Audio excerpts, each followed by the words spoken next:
On behalf of the committee, we really are excited to welcome you to this particular workshop entitled On Trial, Hate Speech or Harmless College Prank. During this presentation, we are going to explore some of the free speech rights and responsibilities that come with using social media.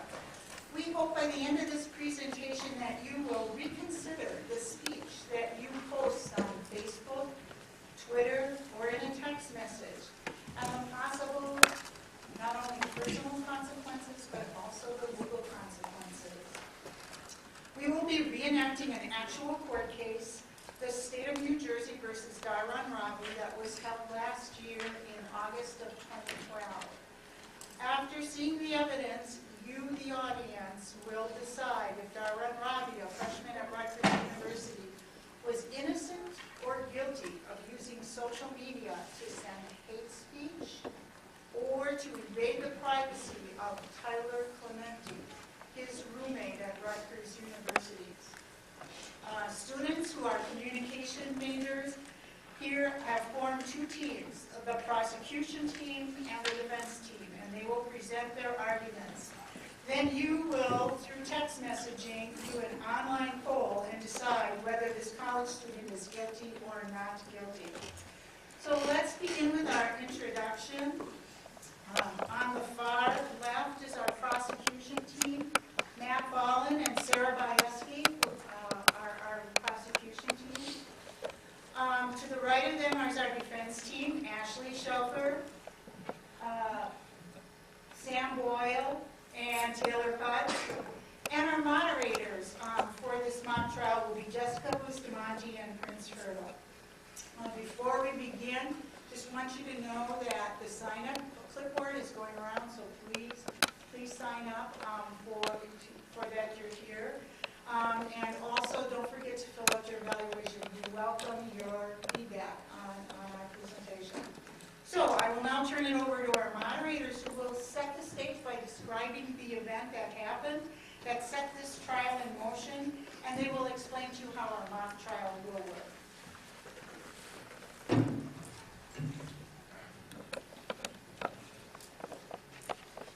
Thank you, Professor Hildebrandt. I want to welcome you all here and thank you for coming here today, fellow Marian students, Marian staff, and faculty. What I'm going to be doing for you right now, for those of you who have possibly never heard of the case of State of New Jersey versus Darren Ravi, is I'm going to give you a brief history of the case and the things that happened leading up to the trial. On August 2010, Tyler Clementi, a freshman at Rutgers University, enrolled his first year of college, along with Darren Ravi, also 18 years old, as freshmen. They were to be roommates throughout the year.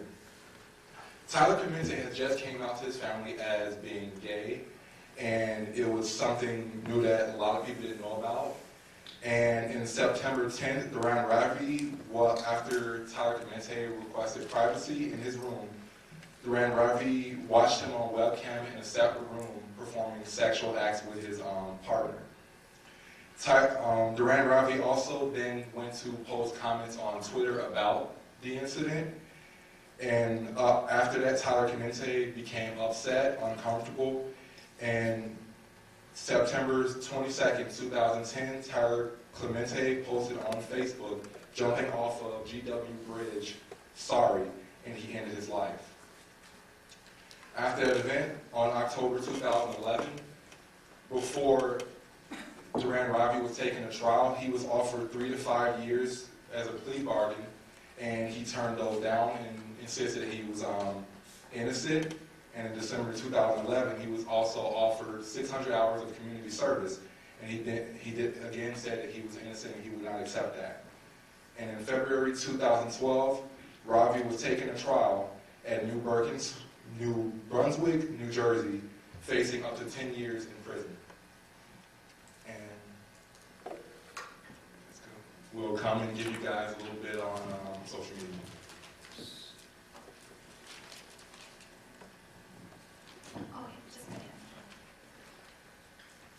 Okay, so I'm just going to give you a brief overview of the social media sites that were involved in this case. So the first one is Facebook. I'm pretty sure everyone in here has one or has seen it. This is a social media platform where people connect based off of similar commonalities, and you can use to share photos, pictures, and pretty much information that you would like other people to know. The next one involved is Twitter. Twitter is a micro-blog social media site, and you are only allowed to use 140 characters, so this is great to use just to connect with thousands or millions of people. And lastly, iChat is used. iChat is a webcam application that you can only use on Apple and Mac products. So just to give you a brief view of what we will be doing is that we will have the prosecution team present their evidence, then the defense team will present their evidence, and then each team will have a few minutes to give you your closing arguments. And then at the end, you will all be able to make a vote as to what charges you believe Robbie Gill is guilty of. Or I'm sorry, yeah, that's fine. Sorry. All right, if I can invite Vicky Hildebrandt to the front. Before we begin, I would just like to give you an overview of the two main types of legal issues that they will be addressing in the trial today. We're going to have the opportunity to explore what free speech is and what it might mean to you. In the trial that we will reenact, there were actually 26 charges that were brought against our own Robbie. Our teams will focus on two charges: invasion of privacy and hate speech. And we're going to take just a few minutes to define what these two legal aspects entail. When the writers of the United States Constitution declared freedom of speech as a right, they did not really provide a really clear framework on how that was going to work. And over the 230 plus years our country has been in existence, the Supreme Court, which is the law of our land, has really tried to navigate this issue. Does constitutional protection apply and extend to all forms of speech? Is it an absolute right, or are they exceptions? Are there exceptions when speech or the speaker should be censored, should be controlled, or should be punished? Is there a line in which speech is so obscene, so hurtful, so dangerous that it needs to be controlled? And then who decides when that line has been crossed? Can speech be controlled if it's pornographic, if it's a risk to public safety, or if it damages a person's reputation, even if it's true? The case raises the question, to what extent may government constitutionally prohibit people from disseminating truthful information about other people without their consent? Today we'll look at two categories in which the First Amendment rights may be restricted with some limitations. They are when the speech invades a person's privacy and when it is hate speech, which intimidates. The first that we'll look at is invasion of privacy. This is a relatively new area of law that has only emerged within the last 100 years, and it's fairly complicated. The courts are still trying to figure it out. There's nothing in the Constitution that specifically states that we have a right to privacy. And each of us as individuals have some privacy right. But it is implied, and it has been applied through a series of court cases. Basically, invasion of privacy restrictions are intended to, first of all, protect a person from statements that, while true, are none of the public's business. And two, concerns the individual's right to just be left alone.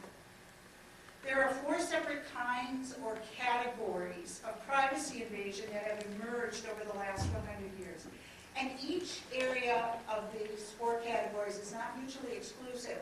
So, as a result of that, in a legal case, more than one of these categories can be used in proving invasion of privacy. The first category is called misappropriation of your likeness or your name. And that basically says that you as an individual have a right to control your name and to control your likeness, especially when it applies to advertising or some other similar commercial gain. So if Marian University took a picture of somebody took your picture and then suddenly started using it in their advertising without having gotten your consent, that would be misappropriation of your likeness. The next category is called false light. And that's placing a person in false light by publishing information about a person. So you maybe pick and chose the information that you're going to put out there and maybe imply that a person is a pedophile or a sex offender or something like that. So you put that person in a false light. The next category is intrusion. And that's when speech intrudes upon a person's physical or mental solitude. The key notion in this intrusion category is that you have a legitimate expectation of privacy. That's just one of our basic expectations. We have a right to a private, secluded moment. So that would be intrusion. Public disclosure is when you distribute, when somebody distributes embarrassing and private facts about you, and this information must be sufficiently private or not necessarily already in the public domain. It must be sufficiently intimate, and finally, it must be highly offensive to a reasonable person. So that's the public disclosure category. These are the four categories that we may hear mentioned in invasion of privacy. So now that we've kind of got a brief overview of invasion of privacy, let's briefly look at what is hate speech. Now, hate speech is the second form of speech that we will examine in this case, and it's also referred to as extreme or abusive speech. At one point, the Supreme Court actually created a category that they called worthless speech. And they said that this was not protected by the First Amendment.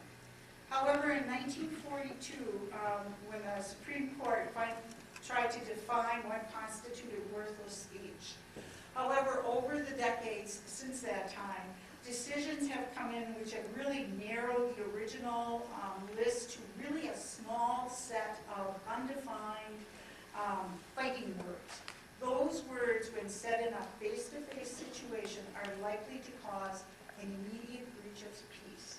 So right now, it's that class of words called fighting words, but we rarely see a case come up in that. However, there are some legal scholars, and there is some area of law in which they've identified a category that they are calling abusive speech, which is neither fighting words, and it's neither slander or libel. There are four harms that can result from abusive speech. These are: one, it's a threat to immediate violence.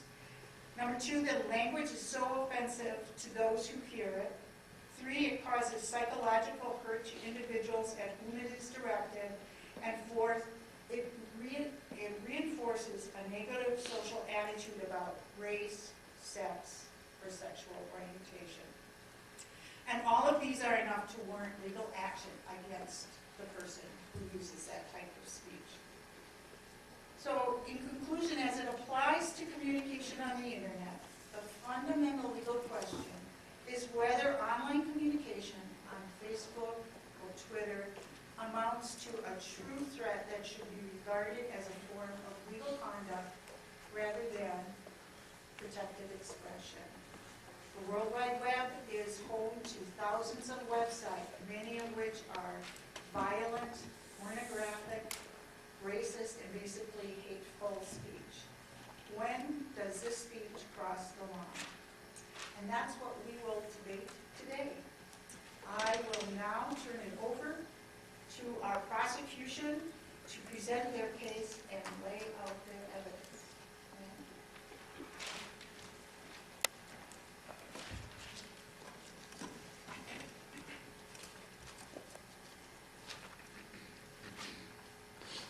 My name is Matt Fallon, and my colleague Sarah Biaski and I will be presenting on behalf of the state of New Jersey versus Duran Ravi, seeking a guilty verdict on the charges of hate speech as well as invasion of privacy.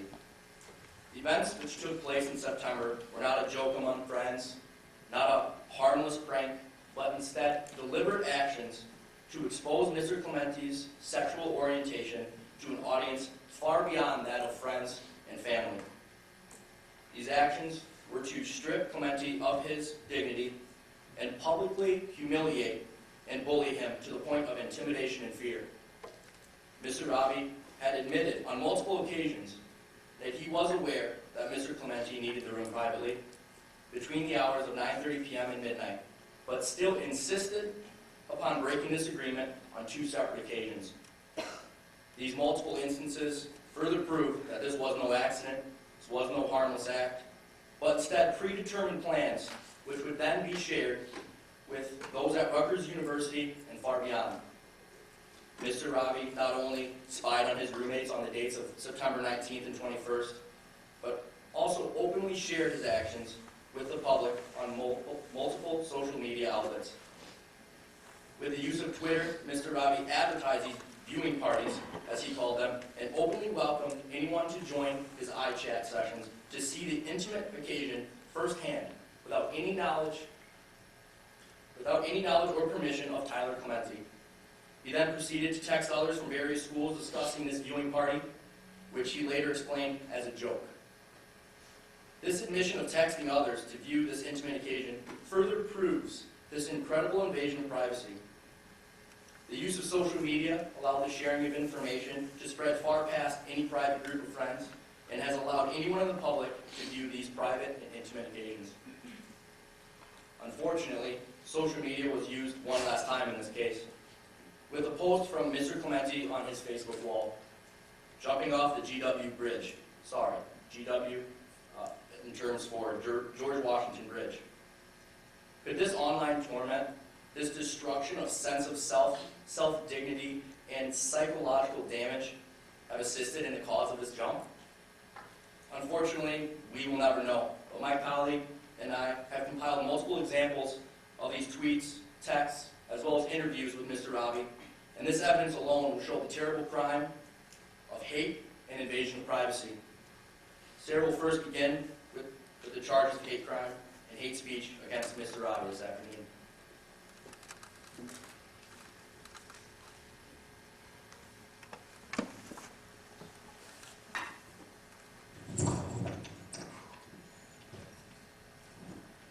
Thank you. Hate speech is something done that intentionally intimidates another person. It is bullying to the point that the other person is harmed or creates harm to themselves. That is exactly what Mr. Ravi did to Mr. Clementi. Ravi used social and digital media to intimidate Mr. Clementi. First, I'm going to talk about the social and digital media outlets that Ravi used to do so. First, I'm going to talk about the tweets, which is Twitter, as described before. Mr. Clementi viewed these tweets over 50 times before his suicide. This shows the fact that it did intimidate Mr. Clementi. Yes, maybe his friends, some of his friends and his family members knew about his sexual orientation. That did not mean that the entire college knew, that all of Mr. Ravi's friends and whoever he had on Twitter knew about his roommate's sexual orientation. Mr. Clementi may not have been ready for everyone to know this. Here's a tweet that Mr. Ravi sent on September 21st, and I quote, "I dare you to video chat me between the hours of 9:30 p.m. and midnight. It's happening again." The fact that he said it's happening again shows that, no, he did not just see this webcam that was up and his roommate having an intimate moment with his partner. It showed that he's seen it before, and he was intentionally viewing this. He wanted to humiliate his roommate. He planned to intentionally cause emotional harm. Maybe he didn't sit down and say, you know what, I'm going to cause emotional harm to my roommate on this date, leading to his death. But the actions that he chose to do intentionally could have led to that, and he was adult enough to know that. Mr. Ravi said, and I quote, "I did not want him to think I was spying on him. I don't know who would want to see that." Mr. Ravi was explaining about the webcam that he had put up to view Mr. Clementi. By him saying, "I do not know who would want to see that," is showing his intolerance of Mr. Clementi's sexual orientation. Secondly, he planned a viewing party through the webcam. Mr. Ravi went door to door, telling people about this viewing party that he was planning to have. Mr. Ravi knew what he was doing. Mr. Ravi used digital media as well as social media to rid Mr. Clementi of his dignity and cause emotional damage, which may have been the cause of his death. However, Mr. Clementi did try to seek help through his difficult time with this situation. He was seeking help because he was feeling bullied. He went to his RA, which is resident assistant. He was seeking help, and the RA did not do anything to help him. Clementi wanted a room change. It was to the point, it was that bad, that he was seeking help because he did not want to be in the presence of his roommate any longer. He couldn't take the humiliation that he was going through. However, he was not granted one. Clementi even saved the tweets that Mr. Ravi posted on his Twitter newsfeed. Mr. Clementi looked at the tweets, mocking him. Mr. Ravi was bullying and intimidating him. Bad enough, to the point where he may have committed suicide. Lastly,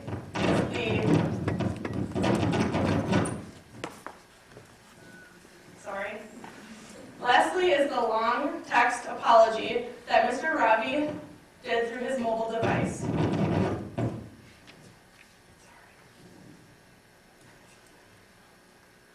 And I quote, "This is how it was over 200 characters long," meaning it was over 200 words long. I'm going to read a portion of the text that was sent to Mr. Clementi a few minutes before Mr. Clementi committed suicide because of the post that Mr. Clementi put on his Facebook newsfeed, and Mr. Ravi saw it.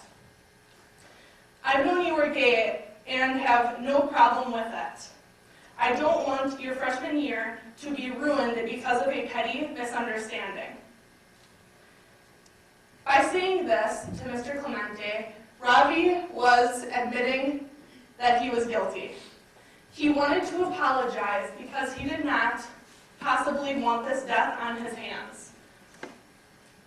He wanted to prevent this, so he did not feel guilty.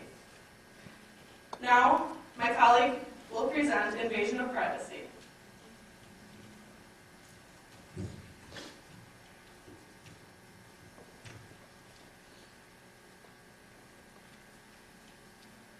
On the night of September 19th, Mr. Clementi had asked Mr. Ravi for a private evening with an acquaintance between the hours of 9:30 p.m. and midnight.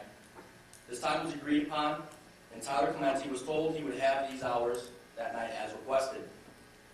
Although this agreement was made, it was not upheld. Mr. Ravi had set his iChat to open and viewed the events which took place in his room. By setting his iChat to open, he would be able to stream this footage from any location. In this case, his friend Molly's room. These facts are not disputed. They can be proven by a tweet sent by Ravi on this very evening. The tweet states, and I quote, "Roommate asked for a room until midnight. I went into Molly's room and turned on my webcam. I saw him making out with a dude. Yay. Again, roommate asked for a room until midnight. He is showing that he obviously understood that this agreement was made. He understood that he agreed to it, but yet he did not keep to his promise. At the very moment the webcam was powered on from another room and this footage was streamed, the agreement had been broken and Tyler Clementi's privacy had been substantially invaded. The roommates had agreed to set this scheduled, secluded moment in the privacy of the dorm room. However, Mr. Robbie just intentionally and maliciously broke this agreement in order to expose Mr. Clementi to anyone he could reach with his social media sites, his webcam, and through text messages. As well as this, by going door to door in the dormitory to invite anyone around to view what was going on. Residents of the dorm have actually spoken out and said that Mr. Robbie and Molly had been openly inviting those in the building to come and view the event that was taking place in the dorm and established what is later referred as a viewing party. This advertisement did not stop there, but continued as Mr. Robbie decided it was necessary to tell other individuals outside of his school network to join the party, this viewing party. Later, Mr. Robbie explains that these texts were simply a joke. He stayed with investigators, stating, "I was joking when I told other students we were having a viewing party here." In saying this, does prove that he did indeed say that he did refer to what was going on as a viewing party, and he did reach out to other individuals and students to talk to them about it. He states that it was a joke, but what had happened had already taken place, and the message had already been sent. This transmission of private facts and personal information violates every aspect of Mr. Clementi's privacy. The actions committed by Mr. Robbie are proved to be malicious and intentional when he decided that one occasion wasn't enough, but he decided to stream yet another video of his roommate's encounter through his iChat. Once again, advertisements was made through his Twitter account stating, as Sarah previously described, "It's happening again." This tweet took place on the 21st of September, as previously discussed. This proves that this was not an accident. He did not simply stumble upon the video or accidentally open it up, but instead he sought it out and distributed it to anyone that he could. He intentionally tried to get as many eyes on that video as he could. In an interview with investigators, Mr. Robbie was asked if he felt he had violated and invaded the privacy of his roommate of Rutgers University. Mr. Robbie answered with a simple yes. Yes, he did understand that he had committed an invasion of privacy. He did understand that his roommate's privacy was broken, his trust was broken, and that what he was doing was wrong. This alone shows that he is aware of the criminal activity he was participating in, and yet he continued to commit the same act. Mr. Robbie had invaded his roommate's privacy, sought out personal and intimate details about Mr. Clementi, and decided to share these facts with everyone connected to him on Twitter, iChat, and in his phone book. The actions taken by Mr. Robbie were criminal, malicious, and these malicious attempts were made to intimidate and strike fear into his roommate due to his sexual orientation. These actions are apparent in his tweets, his texts, and his own personal admission. As Sarah stated and described, Tyler sought help from the Rutgers University, from his RA, and the students of Rutgers to stop what was going on, to end this malicious act, to end this invasion of privacy. But they had failed him. Rutgers University had failed him, his RA had failed him, the students had failed him, his peers. We must not fail him now, and we must find Mr. Robbie guilty of these criminal actions, for he knew exactly what he was doing, and they were indeed criminal.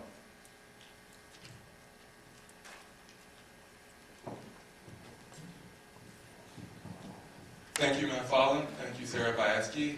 Those were some arguments. And now I would like us all to switch gears as we listen to the defense as they present their evidence in an attempt to prove Duran Ravi's innocence. I would like to welcome you guys.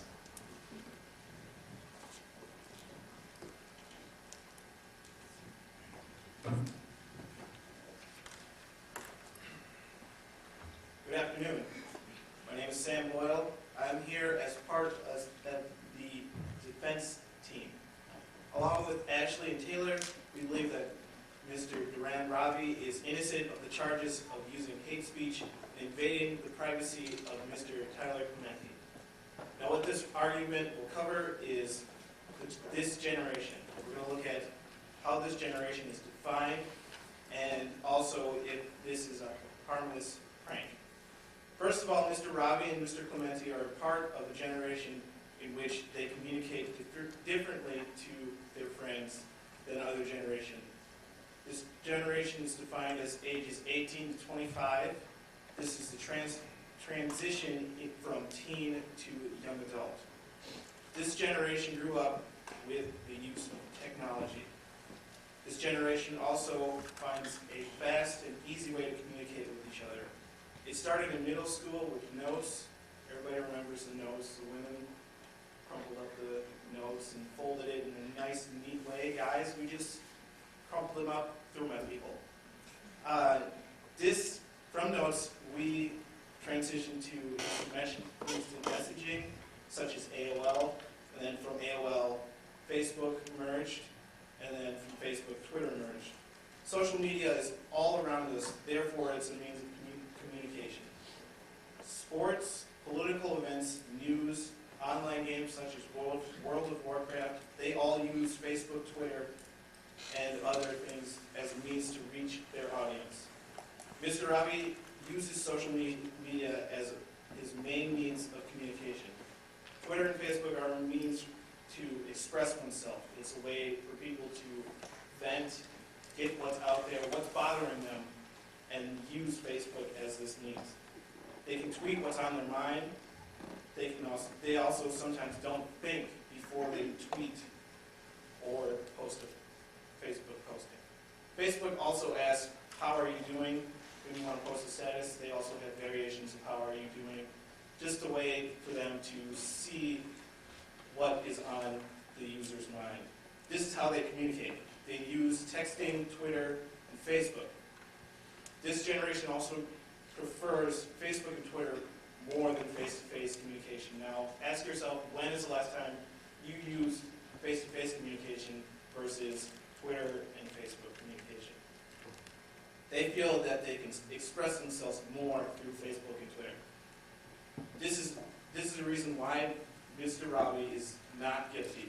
He was communicating with his friends the only way he knew how. Now, the last reason, according to Molly Wee, Mr. Ravi stated he had no intent on hurting people.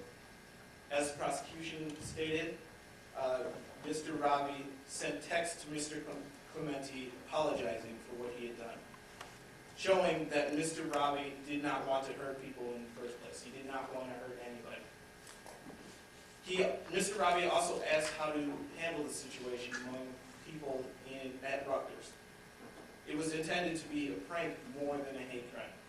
College students pull pranks. It's part of their nature. I'm sure a bunch of you have pulled pranks in the past. Movies and TV shows are because of this. What we watch, what we see on TV, we think this is something we want to pull a prank. It's funny to us, so we'll pull a prank too. TV shows such as Tosh.0, Ridiculousness, Pranked, and of course, Punked, which started it all, are influences that make us want to pull these pranks. So basically, this is a harmless prank gone wrong. Now Ashley will present our second argument, which is invasion of privacy.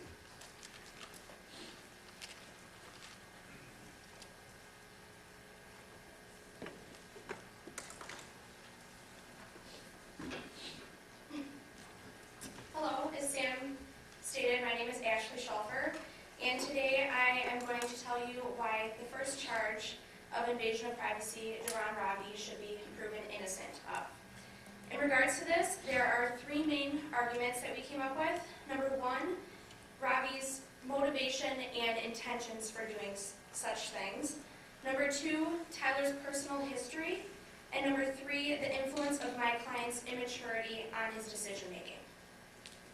Looking first at the motives of my client, we must consider the context, the size of the living space in which they lived in. My client, Duran Ravi, shared a dorm room, and as college students and graduates, we all know that the traditional dorm room and living space is and it was very small, making it almost impossible to separate what space was Clemente's or Robbie's. This makes the limits of what exactly is private hard to distinguish in the context. Taking that into consideration, there is very limited, if any, safe place to store personal property out of sight when a roommate has company over. Given the setting, the actions of Mr. Robbie were justified from the very beginning for his concern of the safety of his items. It was recorded by the police in the initial investigation and has been consistent throughout the entire duration of the trial. My client's argument is that he was trying to monitor his belongings. He owns expensive technology, and he did not want that to be damaged or stolen while guests were in his room and he was away. He was skeptical about Mr. Clemente's partner, referred to as MB throughout the investigation, not because of his sexual orientation or anything personal against him, but simply because he did not know him to trust him well enough around his expensive items. Second, his intention was not to find what he had found, but rather to put an end to the suspicion of his roommate, or in this case, his guest, that he could possibly have been a thief. So after remotely accessing his computer's webcam from a different room and seeing his roommate kissing another man, Mr. Robbie proceeded to turn the camera off immediately. Contrary to the rumors portrayed by the prosecution and the media, this clip never went viral on the internet, and my client most definitely did not upload it to any site. Next, we have to consider Tyler Clemente's personal history. The prosecution would also like you to think that this was a result of my client's actions. Mr. Clemente felt attacked and was exposed to the public for being gay, when in fact this is not the case. Tyler Clemente had already come out to his family and friends about his sexual orientation prior to the series of events that occurred. Those who really knew Tyler knew he was gay. Under the description of the invasion of privacy, as previously mentioned, one qualification is public disclosure. This states the information must be sufficiently private or not already in the public domain. Considering this, as well as Mr. Clemente's long history with depression all throughout high school, this directly supports the information that my client stated in tweets about his roommate. This was not new information. People knew that Tyler Clemente was gay. Therefore, this charge brought to my client for invasion of privacy is not supported. Lastly, let's look at the immaturity factor and age of my client. What my client will admit to is turning on the webcam a second time once learning that Tyler Clemente was going to have the same suspicious guest over again. The debate is because we will never know the exact answer as to who shut it off. Mr. Robbie has consistently also stated that he was the one who disabled the camera. Other arguments suggest that Mr. Clemente was the one, making him aware of the situation and aware that he was being filmed. Unfortunately, due to the decision of Tyler to take his own life, we will never be able to know for sure. Right now, it's a matter of he said, she said, it's hearsay. This then permits grounds for acquittal.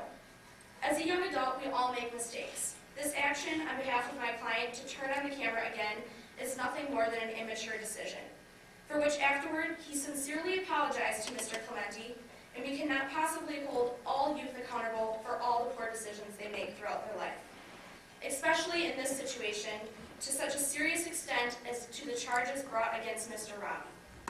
And so by considering the arguments against the charge of invasion of privacy, which one, include my client's concern for personal property, two, Mr. Clemente's personal history, and three, lastly, the fault of Mr. Robbie's immaturity, I say you must find Duran Robbie not guilty of the crime invasion of privacy. Now my colleague Taylor Hutz will address the last issue and charge brought against him of hate crime.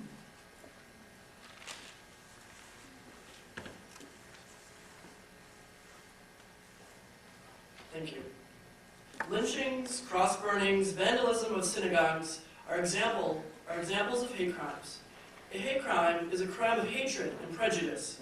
Hate crimes have sadly been part of American history, even with as far as our society has advanced to provide women with the right to vote, and the Supreme Court cases such as Brown versus the Board of Education.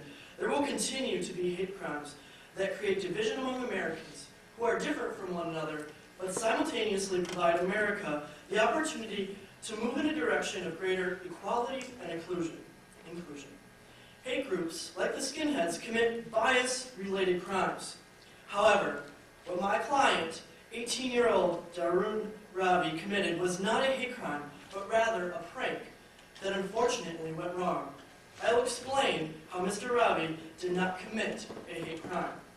The U.S. Department of Justice defines hate crimes as the violence of intolerance and bigotry intended to hurt and intimidate someone because of their race, ethnicity, national origin, religion, sexual orientation, or disability. What was Mr. Ravi's intent to watch his roommate kissing another man? If his intent was to hurt or intimidate Mr. Clementi, then he should be convicted. But the evidence on which you make your decision today should reflect the truth, which clearly points to his innocence of hate crime, because there was no intent to commit violent actions against Mr. Clementi's sexual orientation. There are two reasons that support this claim. First, there is no evidence that Mr. Ravi demonstrated hostility towards homosexuals. Secondly, Mr. Ravi apologized for his actions to Clementi before Clementi committed suicide. Mr. Ravi, like many Americans, was not exposed to homosexual culture or sexual diversity. Mr. Ravi's lack of understanding and exposure to Clementi's sexual orientation would have caused this 18-year-old college freshman to play a prank on his roommate. Mr. Ravi's motivation was not to cause Mr. Clementi to commit suicide, but he acted out of a lack of compassion and immaturity. Equality among lesbian, gay, bisexual, and transgender populations is in fact today's civil rights struggle. The perceptions of LGBT individuals are constantly developing, and there is no evidence linking Mr. Ravi to a homophobic attitude. Mr. Ravi was not homophobic, but was a typical college student. Mr. Ravi is an immature computer geek. He is a kid with little understanding of homosexuality who merely stumbled into a situation that scared him. Mr. Clementi was on a date when Mr. Ravi watched only for a few seconds. Mr. Clementi and Mr. Clementi's boyfriend make out. Like my colleague stated, Mr. Ravi was suspicious of Mr. Clementi's partner because he was worried the man might steal his computer. Mr. Ravi set up his webcam merely to keep an eye on his belongings and stumbled upon the situation. Once Mr. Ravi saw the two men kissing, he quickly shut off the webcam. The only evidence of Ravi's point of view towards homosexuals is by Ravi's friend, Michelle, who testified that Ravi tweeted her, "We have to keep the gays away," only in the context of the viewing group, after Mr. Ravi invited her to a viewing party. If Mr. Ravi truly committed a hate crime, then there would be evidence of previous behaviors where he demonstrated his homophobia. However, we cannot link previous actions to the actions we are discussing today because there simply are none. Mr. Ravi acted out of his immature young attitude and did not intend to hurt or intimidate Mr. Clementi to the point of a hate crime.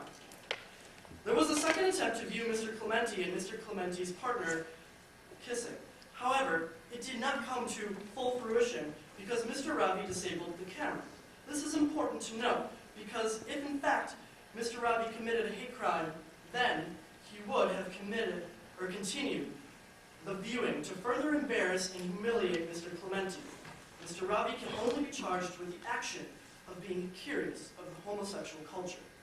The second important aspect of my argument is the fact that my client actively attempted to apologize for his actions before Mr. Clementi sadly committed suicide. If Mr. Ravi truly committed a hate crime, then Mr. Ravi would not have attempted to apologize for his immature actions, which include his messages on social media. The following is the full apology letter. "I've known you were gay, and I have no problem with it. In fact, one of my closest friends is gay, and he and I have a very open relationship. I just suspected that you were shy about it, which is why I never broached the topic. I don't want your freshman year to be ruined because of a petty misunderstanding. It's adding to my guilt. You have a right to move if you wish, but I do not want you to feel pressured without fully understanding the situation." The letter speaks for itself. Mr. Ravi states that he has a close friend who is gay, and they have a very open relationship. Why would Mr. Ravi commit a hate crime if he has a close friend who is gay? Unfortunately, Mr. Clementi is not here today to answer questions or be cross-examined. So we cannot draw conclusions to know how he felt as a result of Mr. Ravi's actions. However, it is clear that Mr. Ravi did not have any intention to seriously hurt Mr. Clementi. Mr. Ravi does not appear to have any homophobic bias. An individual who apologizes for his or her actions is aware of the harm that was inflicted and is not someone who commits a hate crime. In conclusion, I would like to restate the definition of a hate crime, which is the violence of intolerance and bigotry intended to hurt and intimidate someone because of their race, ethnicity, national origin, religion, sexuality, or disability. Mr. Clementi's sexual orientation is of course being discussed today, and in fact, Mr. Ravi can be linked to viewing Mr. Clementi kissing another man. However, Mr. Ravi's actions were not violent or intended to hurt or intimidate Mr. Clementi. Yet, Mr. Clementi was hurt and intimidated, but Mr. Ravi did not intend for Mr. Clementi to feel this way. That is the difference. Mr. Ravi did not have intention because there is no clear evidence of a previous homophobia attitude. Mr. Ravi did not expect the implications that followed his actions, so he apologized to Mr. Clementi. Mr. Ravi is innocent and did not commit a hate crime. Mr. Clementi's death is tragic, but Mr. Ravi's actions cannot be compared to other examples of hate crime because there was no intent.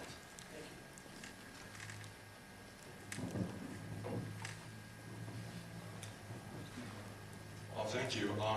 Those were some pretty amazing arguments, and I don't know about you, but I don't know if I'm exactly convinced completely by either side, which is why we will briefly hear some closing arguments from both sides, starting with my good friend and colleague, Sarah Basky.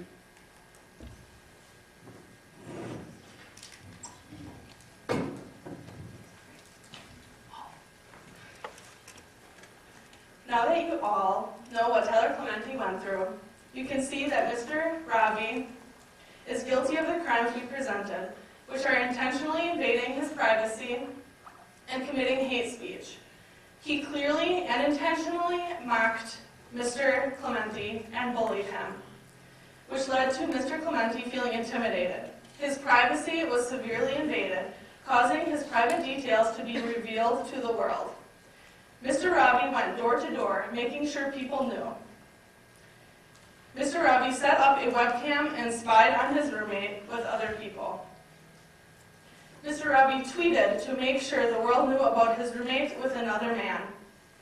Mr. Clementi died possibly because of the actions of an adult college student that chose out of his own free will to bully and torment Clementi.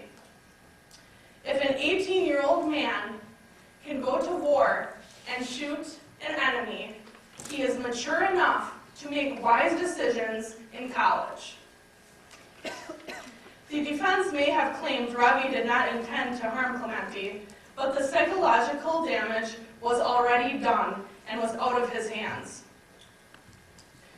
Mr. Ravi is not a child and should be held accountable for the choices he made, which may have led to Mr. Clementi's death. Thank you.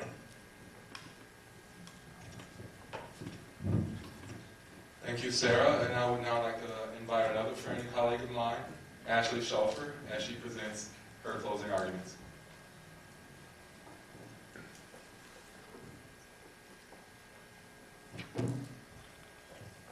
As a final thought for the defense, I ask you to consider our three main arguments. One, the social media context we live in today is completely different than it was 20, 10, or even 5 years ago. Technology has changed the way we communicate, and our lifestyles are different because of it. Therefore, as the social world changes that we live in, our opinions of what should be considered free speech also need to be reevaluated. Number two, looking at the charge of the invasion of privacy, public disclosure says it must have been information that was private or not in the public domain. That being said, Clementi already came out as gay and was publicly dating men. The information was not new. This, along with Mr. Robbie's concern for his personal items, gives plenty of reason against this charge. And lastly, number 3, in regards to the charges of committing a hate crime, Robbie has had witnesses from the defense as well as the prosecution state throughout the trial that they had no knowledge of him ever expressing animosity or anti-gay viewpoints, much less about his roommate, Tyler Clementi. He is apologetic for his actions, and with the full text evidence read by one of my colleagues, Taylor Putz, he has been within moments of making them. The tragedy of Tyler Clementi taking his own life is nothing short of horrifying. Yet it is because of this tragedy that this case has been popularized so much. We cannot let this unfortunate decision cloud our judgment about the actual charges Mr. Robbie is being accused of. We all make mistakes growing up. Maybe it's because of immaturity, maybe because we're naive, or we just don't think before we do things. But it does not mean that we are hateful or malicious with every action we incorrectly make. The reality is these acts of communication through social media and technology happen every day by immature youth, and the majority go unpunished. Do not make an example of one student who is already remorseful and understands the severity of his mistake. It is a new generation of communication, and we as a society must learn to adjust appropriately.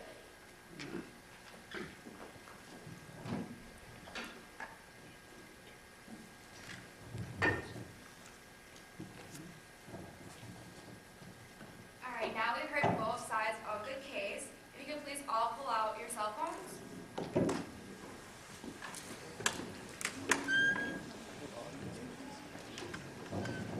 Above, you guys can see that if you text the code 22333, you can decide whether or not Robbie is guilty of hate speech or not guilty of hate speech.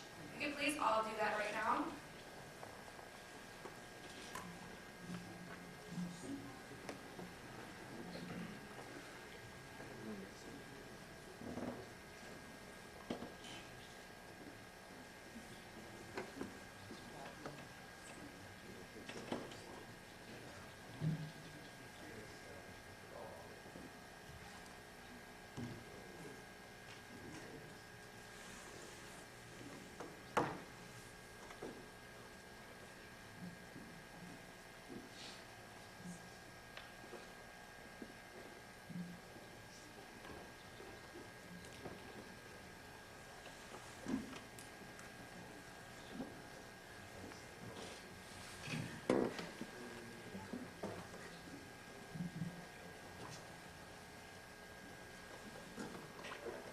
Has everyone finished voting?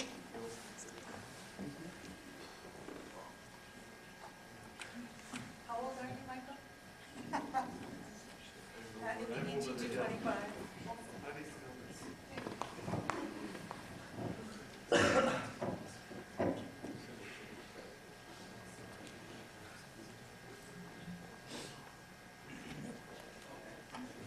Alright, it's actually notifying me that the poll has received the maximum number of responses. So what is in front of us is what has been decided. You guys have decided that Robbie is not guilty of hate speech. I'm sorry, guilty. Just kidding. Guilty. Alright, and then to continue, if you guys could please vote in for the invasion of privacy charge. Same number, different, like, muscle.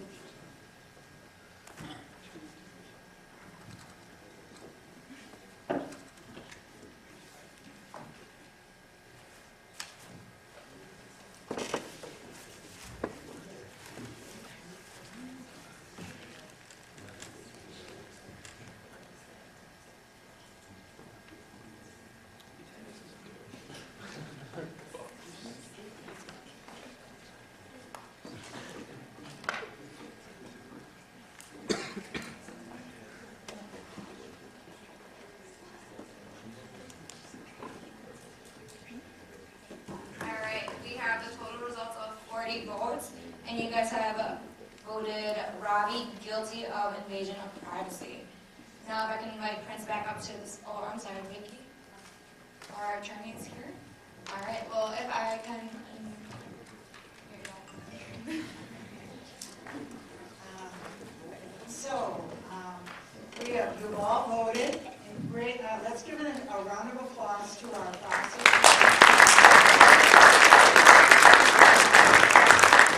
They did an excellent job of laying out the evidence, but it appears as if, as our community here, the community has decided that Daron Ravi, if you had been on the jury, has decided that he is guilty of hate speech by what he posted on Twitter and what he posted on Facebook.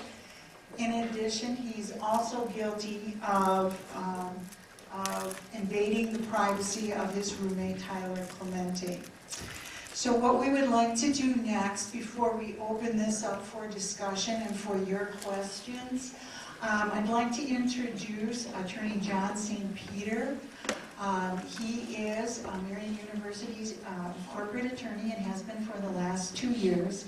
He's a graduate of St. Louis University School of Law, and he is currently the partner in the Fond du Lac law firm of Egerton, St. Peter, Pettick, and Rosenfeld. And what Attorney St. Peter has agreed to do for us today is to share with you what the real outcome of the trial was, and also to explore, kind of discuss a little bit, what are some of the implications, the legal implications that are arising as a result of our use of social media. It's a brand new territory out there, as we heard from our presenters, and so what are some of the legal issues that are coming up as a result of that we need to be aware of. So, Mr. St. Peter, I turn it over to you. Again, this microphone is loud. Vicky was probably a little anxious about where the hell I was.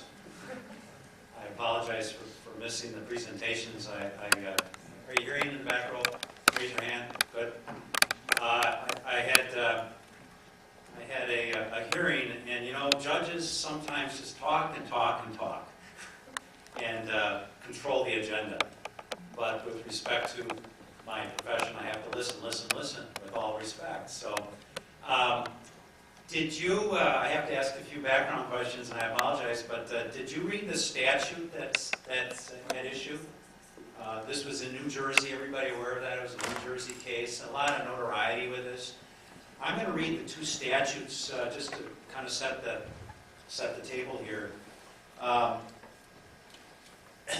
know everyone thinks that statutes should be crystal clear, and they should be artfully written, because it's important, right? I mean, as a society, we're telling people that if you do something wrong, you may go to jail for that, right? But I'm going to disappoint you. The statutes I'm going to read, to me, are very convoluted, and I wanted you to enjoy the confusion that I have. So there were two statutes that were being prosecuted, multiple counts, okay, but the two basic statutes. One was the invasion of privacy. It was a special social media type, webcam type statute.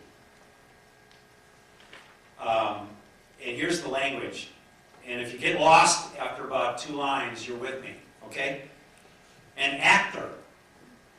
That's a bad start, right? An actor? An actor?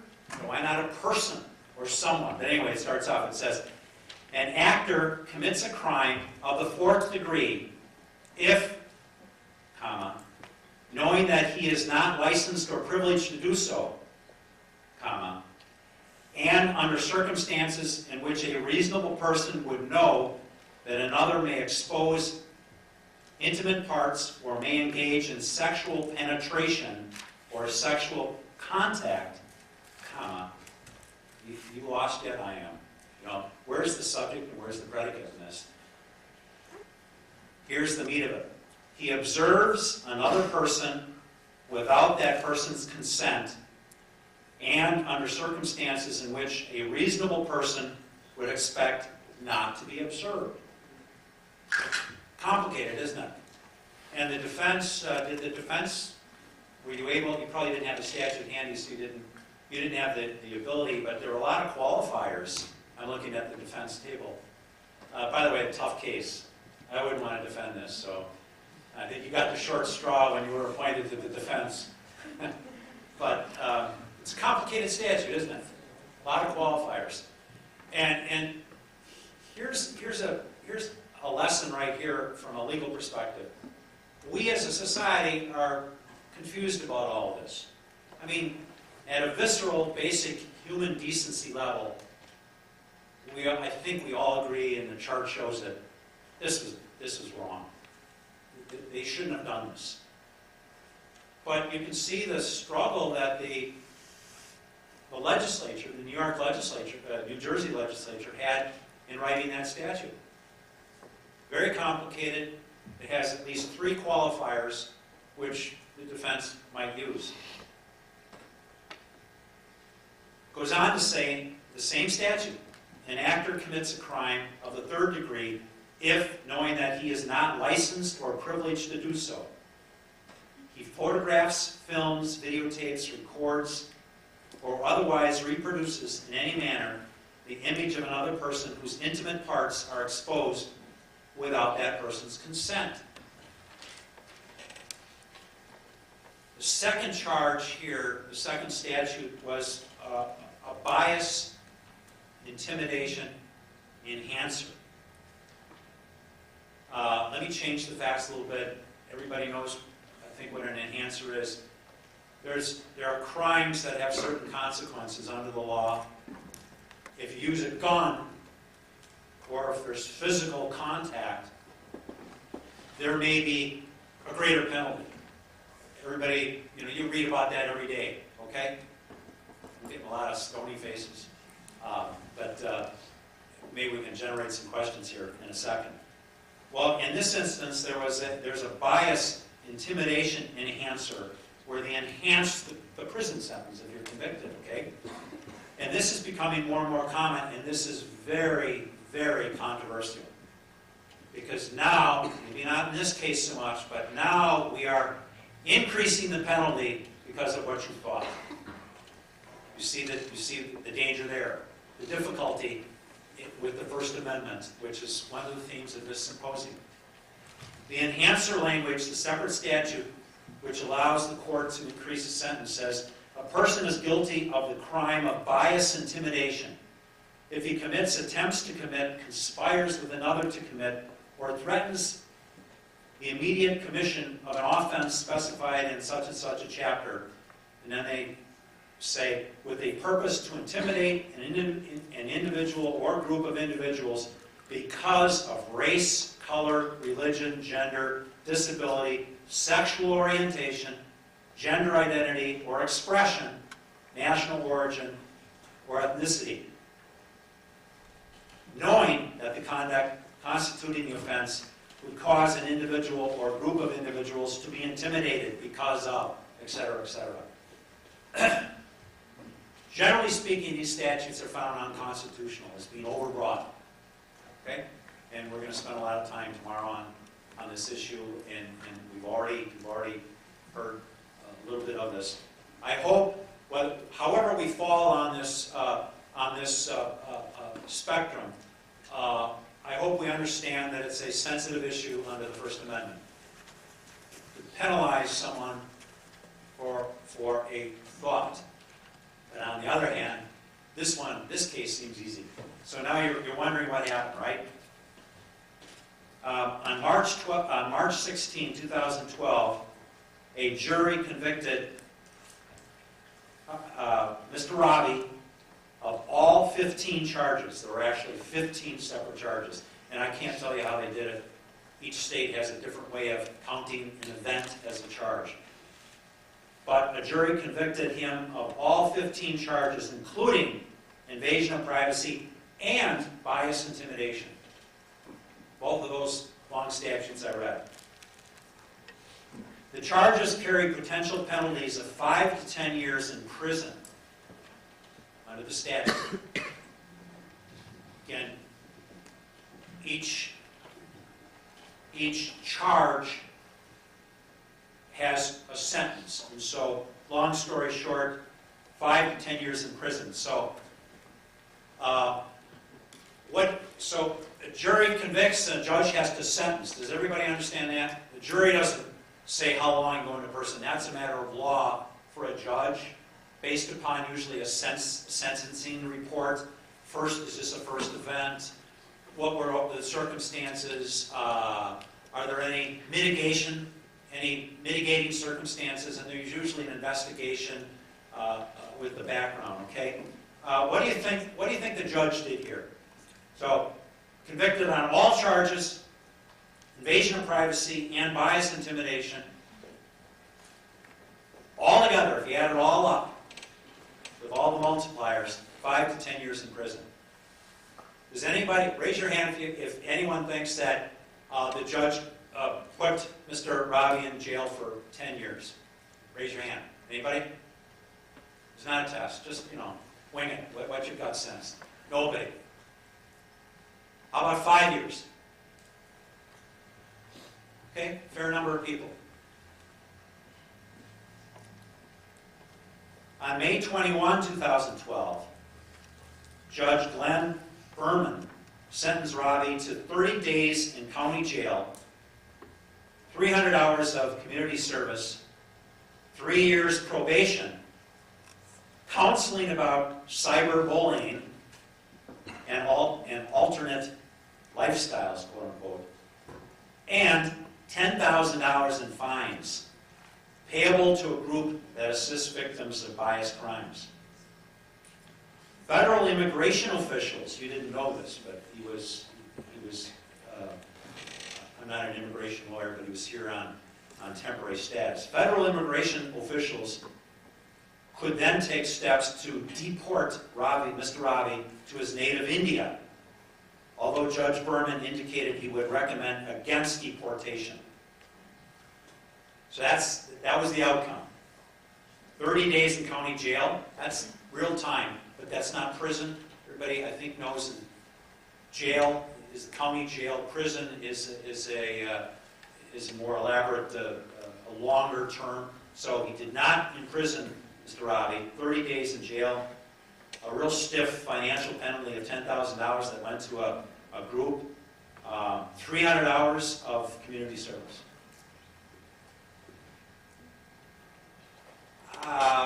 I'm not shocked with that, but I thought it might be longer. I suspect the group would think that it might be longer. But again, just looking at the voting, I'm not at all surprised with that. This was my word, outrageous behavior, and probably a pretty easy, if I'm on the jury, a pretty easy conviction. No offense to the defense. You had a tough job. Real tough job. On TV, the defense usually wins. I'll tell you right now, in real life, the defense loses, I think the numbers are 90% of the time. 9-0. Okay? It's real tough. One of the reasons is that the prosecution doesn't go to trial unless they can nail the person. Okay? They'll cut a deal. They'll do a plea bargain beforehand if there's any ambiguity, and that's fairly common. All right. Were there questions from the lawyers?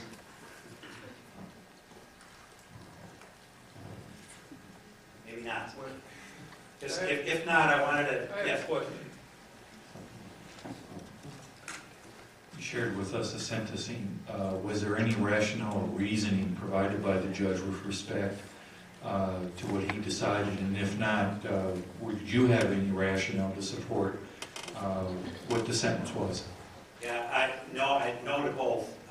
I can give you, I'll be judge for the moment. I don't have a sentencing report, but if this is the first offense, age, I'm assuming that Mr. Ravi is obviously of student age, so age may have been a factor. The extent of Mr. Ravi's contrition, an admission of his wrongdoing, those would all be things if I were a judge. I'm not a judge, I'll never be a judge, never want to be a judge, because this is tough. Judges have to deal with something like this. The decision can be found online, and so, but usually the sentencing report tells the real tale. There must have been something in the sentencing report from the social service agency in New Jersey that had strong mitigation. Because, again, just forget that I'm a lawyer, just from a common sense perspective, I thought that the sentence was light, but complicated. So, sorry for dodging it, but I gave you the best shot if I were judge. Any other questions? I do. Do you think that because this speech happened on social media and not, say, in the student union or in common grounds face-to-face, that it was treated differently? I do. And that's where I wanted to. This one was fairly easy, and I think everybody, voted accordingly. Let's change the facts. Can I just illustrate the point? Illustrate your very complex question. Any difference? First of all, let me start with an easy one. Any difference? And now forget the cell phones. Just raise your hand. Would you vote generally the same had this been heterosexual sex, not a gay relationship? Raise your hand if you vote the same way. Same facts, but man and a woman. Hold them up. You seem shy, folks. Okay. I don't think I have quite the same number. So I don't know why that should make any difference. It would make difference in the enhancer. Remember the bias statute? But it shouldn't make any difference in the invasion of privacy, should it? I don't think so anyway. But now, getting to your point, what if this were an email or a tweet saying, I'm out of my room, I can't be in the room to see the basketball game, the national championship, because my roommate's having sex with another man. Not a video. Okay? Just the communication. All right. Any difference in the voting? Again, raise your hand. Is that an invasion of privacy is what I'm asking. That communication. And let's say it went to 10 people. Raise your hand, same verdict. I knew I'd lose you there. You see where I'm going with the illustration. The next level would be you're at the bar or in the cafeteria, and you say, "Damn, I can't watch the game because same thing." I suspect you probably react the same way. I mean, it is there is significance. This was a camera, right? This was a webcam. But you have to kind of But there's still a supposition that I'm having a friend over and I'm going to have sex with that friend, whether that be a woman or a man. Right. And that's an improper supposition. Yes. Well, supposition. I guess I'm a little surprised that people aren't as bothered by an email saying that I'm out of my room because my roommate is having sex with another man. Assume it's true, okay? Assume it's true. People are less bothered by that. Why isn't that an invasion of privacy? It is. I think it is. But now we're getting closer to the area of civility, morality, an old-fashioned word that I like, reticence. R-E-T-I, reticence. Thank you, Mike. Which goes to the basic question, how difficult this is when social media is thrown into the mix. We seem to have more trouble with it. I happen to agree with where I think Michael Ketterhagen was going, and that is it shouldn't, in most of these cases, it shouldn't make any difference. It's just the latest technology. And folks, it wasn't so long ago that instead of YouTube or whatever, we were talking MySpace. You kids, you're probably too young for that, okay? It's just a different technology. And tomorrow will be something else. The core issue is the invasion of privacy. Yes, sir? I think with respect to the invasion of privacy, there's this expectation of privacy that if you're engaged in sexual relations, you generally do it behind closed doors, and you do have that expectation of privacy. And there's something special about the bedroom in that regard, No doubt. as well as going to the bathroom as well. No doubt. So we have that expectation of privacy. And I think because of the video aspect of it, if it was words only, at least in my mind, there's a significant distinction between the bedroom video and the bedroom and the words. Although there is a privacy issue, it's less so. And I just wanted to get your reaction on that.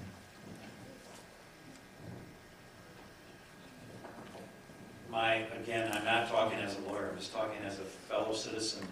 I disagree. I think that the privacy interest extends, whether it's through a webcam or the big mouth roommate talking in the cafeteria or through an email. But I do agree that society has seen that differently. Maybe that's because of TV and whatever. I mean, are there any rules left? And I'm an old man talking now, but let's face it, you watch TV and we, after a while, we become so accustomed to talk of it. I mean, on the most benign TV show, there'll be discussion of my sexual relations with Susie or Billy. And we've become accustomed to that kind of discussion. And so the natural reticence that historically used to be there is there no longer. Let's face it, we spent the 20th century, if I can talk to, now I'm really pontificating, Vicky. We spent the 20th century knocking down the notion of privacy from the Victorian age, right? I think that we have a great opportunity here as a community, and I'm looking to the young people in the room, to reevaluate that. Now we know, okay, maybe we don't want to be as Victorian as the Victorians, but maybe we don't want to be as open as the 20th century. And maybe we need to find a balance, and that's why I'm really encouraged to see all the young people here in this room, because you're obviously struggling with this. And there have to be some limits. By the way, can I pose one more question? How are we doing on time? Am I about finished? But would it be the same vote if it were not in a university-owned dorm room, but rather an apartment, privately owned apartment or home?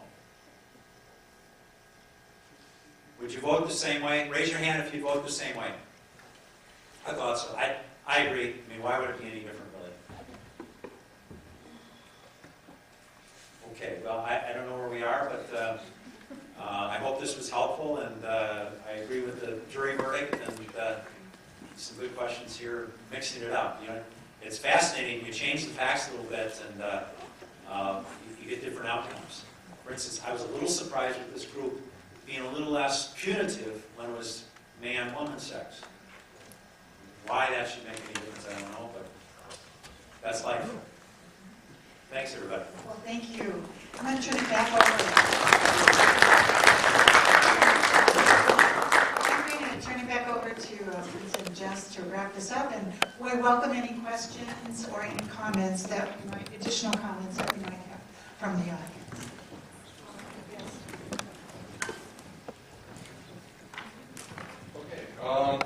I want to just thank all of you for coming here today. It means a lot to us. And basically ask you all if you have any questions. Do we hear any questions from the students or from the faculty? And any questions or remarks from you all? Or no? Hang on. No? Yeah. Question.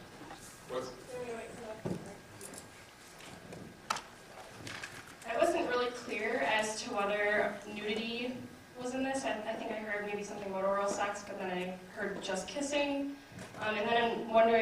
really matters, even if no kissing or sexual activity took place.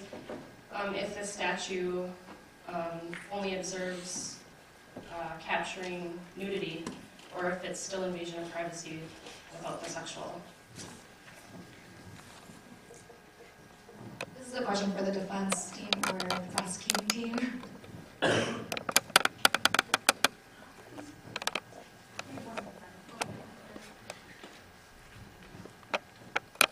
Hello. And most of the reports that we found in the research that we did, a lot of it was that just the kissing was the highlight of that. There was some remarks of, maybe a shirt off in some of the things. But again, because it was such a brief time that the camera was on, actually in both occasions, there really wasn't any verification of the intimate parts being shown, as according to the statute. So again, especially in the first one, it was the making out of the two.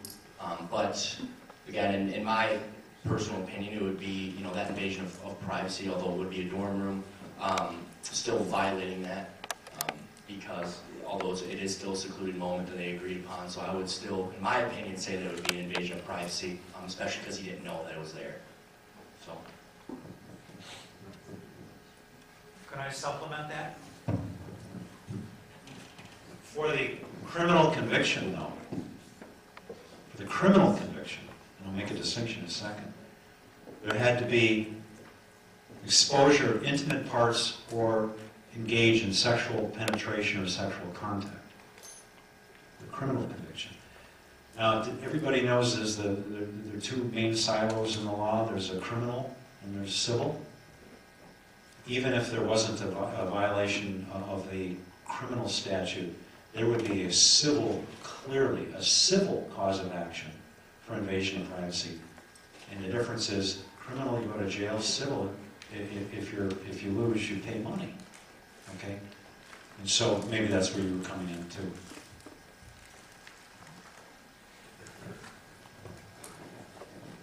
Any more questions from the students? Two over there.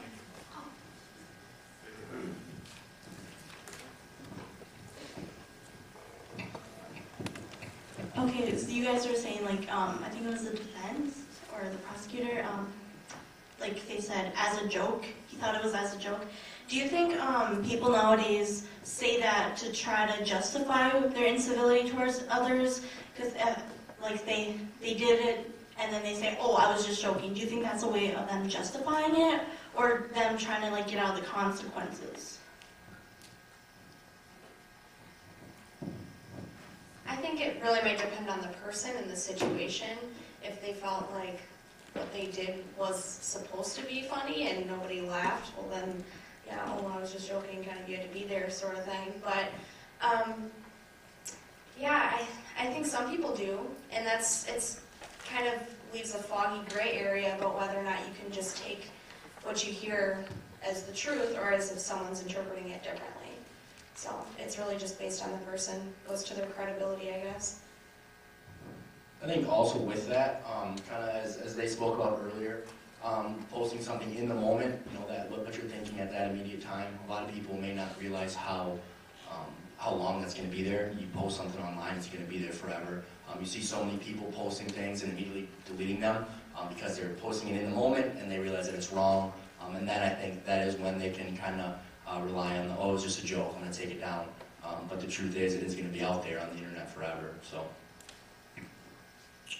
I was wondering if you knew if any charges were brought against the university.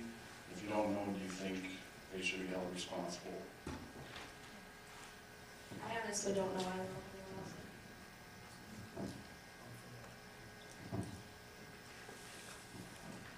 else. From an article I had read, the family after Duran Ravi was, and correct me if I'm wrong on this, after Duran Ravi was found guilty, the family decided not to sue anyone else or pursue anyone else, but to spend their time working on supporting the fund that was started because of their son's death.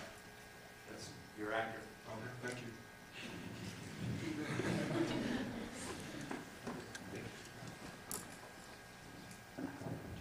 Okay, so if Robbie if it was still a violation civilly of invading his privacy, why is it that we can be under surveillance on street corners and malls?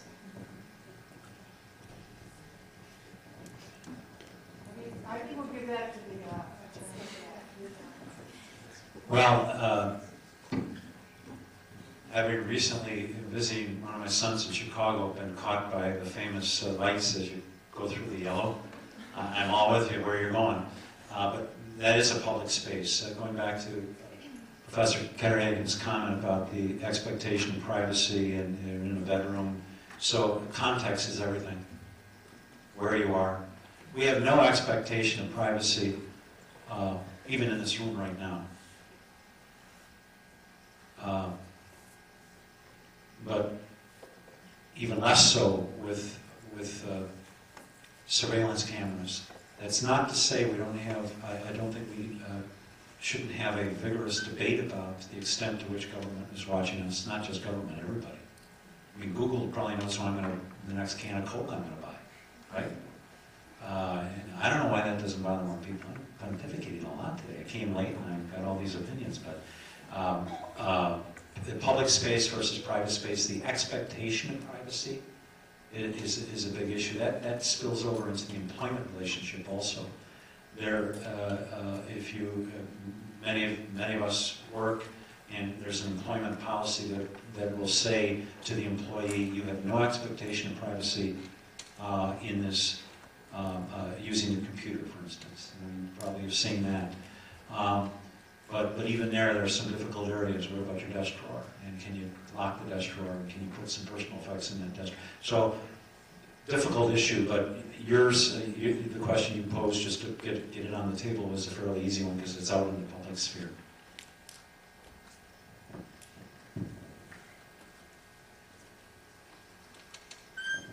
Well, this could go to the defense or the prosecution or the lawyer. When Robbie put up his tweet and say someone retweets it, do they get charged with anything? Great question. They weren't. I'll have a good question. His question was it? How do you go after 1 million retweets? Yeah. Well, the question was, you received the communication and then you circulated. Are you guilty of? I don't think you would be under the, in this case, under the New Jersey statute. But so that you all don't feel too comfortable, the law recognizes and attributes fault to not just the primary actor, but subsidiary actors. For instance, if I slander Vicky, and Michael hears that and repeats it to someone else, you have slandered Vicky also. So great question, and I gotta believe, I'm not a criminal law lawyer, but I gotta believe that there might be exposure for doing that, which goes back to one of the comments from the head table. These things are out there forever. I mean, does anyone doubt that? Does anyone doubt when we're dealing with social media that we're dealing with the world?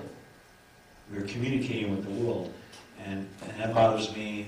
I think it should bother more people, and there's an example of why it should. Now, an area where that gets a little tricky is you might get some pushback from Ms. Stone, who's the owner of Twitter, because there are governments such as China and some other countries that have said, we want to know who posted that on Facebook, we want to know what they're searching for on Google. And they have taken the line that we do not give that information out, that they have a freedom of speech right that's present in this country, but not as present in China. But because they control the portal of where this speech is flowing through, they still control whether or not they'll release who did what, who said what, when. So that is an issue that is a worldwide issue when it comes to freedom of speech.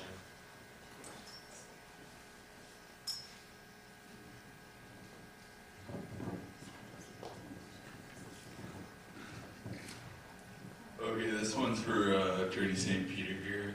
The defense argued that immaturity was a reason for Robbie's innocence, and the prosecution brought a good point to the table that if an 18-year-old kid is competent enough to go to war and shoot someone with a gun, then he's mature enough, obviously, to know what to post online and whatnot. And I just want to know, especially in a case like this, where it is an 18-year-old, how well does that defense of immaturity really hold up in the real court of law? It won't on the liability side. It may have been a factor in the 30-day sentence after the case.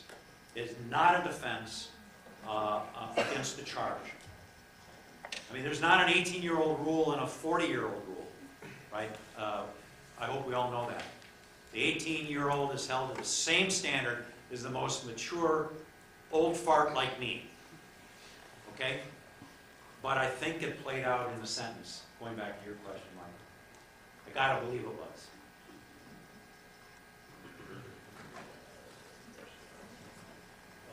Do you think this case could be a benchmark for other cases that might have the same subject matter or similar details? Is that to me? Yeah. I was late, but I'm catching up. Yeah. This was a beautiful case to illustrate social media, privacy, and issues of that sort. So wonderful. I wish, I had thought of it. However, I don't think this is a very hard case. I don't think this is really that cutting edge. What's cutting edge is how outrageous Mr. Robbie was. Because of the webcam, okay? This is, to me, a vanilla invasion of privacy case. The more difficult cases are the use of social media and commenting on other events and other friends, and then that information coming to the university campus and what the university campus has to do with it. What's the extent of its responsibility, etc. But, if you just strip the facts away, the technology side of this away, pretty mundane stuff. I mean, it's kind of like, these gross high school movies where somebody drills a hole through the wall or into the ladies' locker room and peeks through. That's basically what's going on, right? From that, again, that's sort of a contrarian point of view. I know the fact that there's a webcam and then social media was used brings sizzle to the case, but the underlying core facts are as old as the Bible. I have a quick question for Attorney St. Peters. So this case is now precedent, correct? So every time a judge is going to look at something about privacy and invasion of privacy or cyberbullying, they'll have to re-look at this case and this judgment? The question was, what is the precedential value of this case to the extent of any legal rulings within the case that may be precedent in subsequent cases in New Jersey. Not at all binding in Wisconsin. Everybody remembers civics now, right? This is New Jersey law. You present this to a Wisconsin judge, and a Wisconsin judge can say, very interesting, Mr. St. Peter, I'm impressed you've got a computer, you can find a New Jersey case. Why should I read this? Well, Your Honor, here would be the answer. Your Honor, we don't have a similar case in Wisconsin. We think this is the way it should play out in Wisconsin. This is the way one of your colleagues in New Jersey did it. And usually a judge will say, are there any judges in the room, by the way? All right. Usually a judge will say, so what? Bring me a Wisconsin case, don't waste my time. In New Jersey, I suspect, and I haven't briefed this, but I suspect that the bias enhancer is going to be heavily litigated because that goes to the intent. In other words, there's a crime that was committed, the invasion of privacy. And let's say the sentence is 1 year. Now they're saying if it was because, if there was an anti-gay bias in the picture, we're going to make it 2 years? Okay? That is what this country hasn't figured out yet. And there's a lot of First Amendment litigation on that issue. So it's doubtful that this case would serve as a precedent even in New Jersey, other than if an appellate court subsequently, upheld it or reversed it. Then, of course, that's the law of New Jersey. But again, 101 civics, we have trial courts and we have appellate courts. Okay? When there's a trial court, there's a verdict. That's only binding on the parties, right? It has no legal compulsion in other cases. Okay? If you have the same parties with substantially the same facts in a new case, it's binding on them. But otherwise, you start over.